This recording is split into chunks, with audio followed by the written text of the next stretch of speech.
25वें श्लोक में भगवान बताने जा रहे हैं कि मैं पहले कहा 24वें में मैं अव्यक्त हूँ, मैं दिखाई नहीं देता। मेन बात थी भगवान की यहाँ अव्यक्त होने के कारण मुझे लोग समझ नहीं पाते।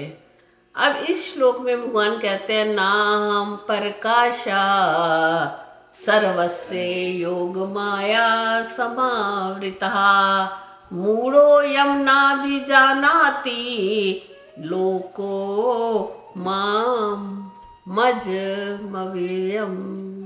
कितना सुंदर बात है। ना अहम प्रकाशा, मैं प्रकाशित नहीं होता, मैं दिखाई नहीं देता। प्रकाश मैंने दिखाना, चमकना। चमकना तो नहीं हाल गए ना, प्रकाश मैंने। भगवान कहते हैं ना, नहीं अहम मैंने, मैं सबको दिखाई क्यों नहीं देता। ना प्रकाशा सर्वस्य, सबको क्यों नहीं देता भाई। कहते हैं योग माया समावृता, मैंने सबके ऊपर अपनी योग माया डाल रखी। आवृत, ढके पड़े हैं सबके चित्त मेरी योग माया से। भगवान की माया ही जो है हमें भगवान से मिलने नहीं देती। माया कौन सी है भगवान की? अपरा प्रकृति। समझ रहे हो ना, दो प्रकार की प्रकृति याद रखो। अपरा प्रकृति जो ये संसार है, ये ही माया है। इसी में हम ढके पड़े हैं, आवृत हुए पड़े हैं, जिसको श्री कृष्ण ने इस श्लोक में अपनी योग माया कह दिया। मेरी योग माया से जिनका मन हर लिया गया है, जिनका ऊपर पर्दा पड़ गया है, ऐसे जो लोग हैं ना, हम मुझे नहीं देख पाते, मुझे श्री कृष्ण के दर्शन नहीं कर पाते। श्री कृष्ण क्या है? परा प्रकृति, सारे संसार को चलाने वाला जो चेतन है, जो मैं अपनी अपनी प्रकृति रची है, मैंने अपनी माया से रची हुई है। मेरी प्रकृति में तो बहुत आनंद ले रहे हैं, खुश हो रहे हैं, कभी रो रहे हैं, पर मुझ परमात्मा का चिंतन नहीं करते कि ये प्रकृति को चलाने वाला भी तो कोई है ना। अब तुम्हारी एक फैक्ट्री हो है, और फैक्ट्री जो कोई दूसरा बंदा हो, फैक्ट्री देख के ही खुश होता रहे, है ना। वो कितनी बढ़िया फैक्ट्री है, कितनी बढ़िया मशीनें लगी हैं, कुछ है, और फैक्ट्री के मालिक के बारे में ना जानता हो कि ये है किसकी, तो क्या मज़ा होगा ना। जिस दिन वो फैक्ट्री के मालिक को देखेगा तो क्या कहेगा, भाई इसकी तो बहुत बड़ी फैक्ट्री है। इसके वो क्या तुम्हारा क्या बन जाता है फिर? भक्त बन जाता है, गुलाम भी बन जाता है, वो तुम्हारे आगे पीछे घूमता है। फिर भैया ये तो बड़े काम का बंदा है। आप संसार में देखते होगे, किसी का कोई मिनिस्टर हो, जान पहचान, पता चल जाए ये मेरा रिश्तेदार है, कभी आज तक किसी की उसकी शक्ल ना देखी हो, पर अब पता चल गया ये प्राइम मिनिस्टर, मेरे मिनिस्टर है, और मेरे माता का या मेरे पिता का कोई संबंधी है। फिर देखो जैसे ही संबंध का पता चला और आगे पीछे घूमना शुरू हो, ये बंदा बड़े काम का है, ये मेरे कई काम करेगा। वैसे भी संसार में हम अपने ऑफिस में काम करते थे, हम कहते थे ना ये मिनिस्टर के साथ लगी है, चलो यार इसके साथ थोड़ी फ्रेंडशिप कर ही ले, या सेक्रेटरी के साथ है तो इसका फ्रेंडशिप कभी ना कभी हमारी भी काम आ सकता है। ये समाज का नियम है, हम भी अपने हम भी ऐसे ही हैं। जो व्यक्ति बड़ा हो जाता है तो उसका सभी नाम लेते हैं, परंतु भगवान कहते हैं मेरी प्रकृति में तो फंसे पड़े हैं, परंतु मुझको जानते नहीं। यहाँ उल्टा हो गया, मुझको अव्यक्त होने के कारण जानते नहीं, इसलिए मेरा नाम नहीं लेते, और मेरी योग माया इसके ऊपर पड़ी हुई है। भगवान ने सबके ऊपर माया ही तो डाली हुई है।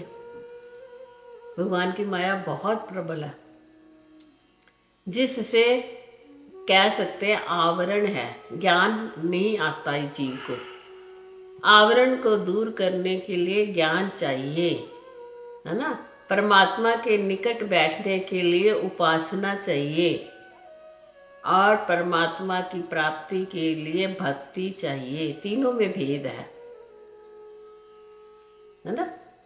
तीन चीज़ें हैं भक्ति, उपासना और ज्ञान।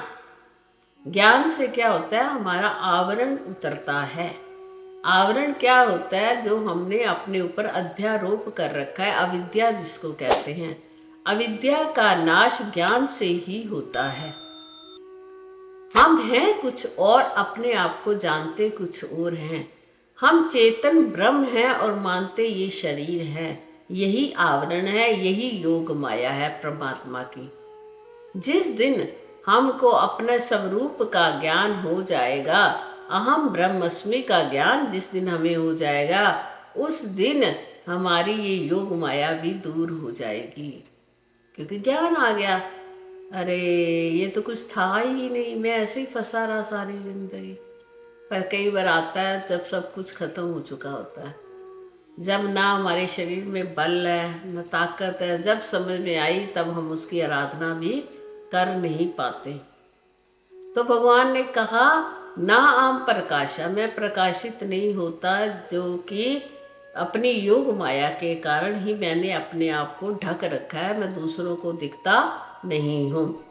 मूढ़ो यम ना भी जानाती, मूढ़ो जो मोहित हो चुके हैं इस संसार से, मूर्ख नहीं कह सकते। मूढ़ और मूर्ख में भेद होता है। मोहित होना, संसार की हर चीज आकर्षित कर लेती है जिसको, वो होता है मोहित। तो कहता मोहित, मूढ़ो भी, मूढ़ व्यक्ति जो होते हैं ना भी जान, मुझे नहीं जानते। लोकों, मैंने इस लोक में भी और तीनों लोकों में। कैसे मुझको, माम, मैं जो कैसा हूं, अज हूं, अजन्मा हूं। मम अज और अवयव हूं, दो बातें इसमें बताई। एक तो कहा कि मैं अजन्मा हूं, मैं कभी जन्म नहीं लेता। हम कहते हैं ना आज भगवान का जन्मदिन है, भगवान का कोई जन्म नहीं होता कभी भी। भगवान तो अवतरित होते हैं। एक तो मुझे अजन्मा को ये लोग जन्म वाला समझते हैं। दूसरा कहता है अव्ययम, मैं कैसा हूं, अविनाशी हूं, मेरा तो कभी खर्च ही नहीं होता, नाश ही नहीं होता।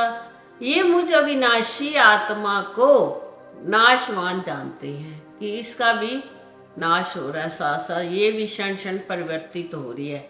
आत्मा सदा एक रस रहता है, उसमें कोई परिवर्तन नहीं होता। परिवर्तन हमारे शरीरों में होता है। आत्मा सदा एक जैसी है, आज भी ऐसी थी, कल भी, और भूत भविष्य वर्तमान तीनों कालों में जो सम रहती है वही आत्मा होती है, जो हर जगह रहती है। हर देश, देश होता है जगह, हर देश जिसमें जो व्यापक है वो ही आत्मा है, वो ही श्री कृष्ण है। हर काल में जो सदा रहे, हर समय है। ये नहीं कि सुबह है तो शाम को नहीं है, या रात को भगवान सो जाते हैं। नहीं नहीं, तुम सोते हो, ये शरीर सोता है। भगवान तो रात को तुम्हारे खाए पिए अन्न को पचाते रहते हैं, मशीन चल रही है अंदर। अब तुमने खाना बंद कर दिया, अब भगवान कहते हैं जो अंदर इन्होंने खाया है इसको सही से रस बनाकर मैं इनके शरीर में भेजूं। तभी तो कहते हैं थोड़ा बस 10 बजे के बाद खाना बंद कर दिया करो, बेचारे भगवान को तुम्हारे अन्न को पचाना है।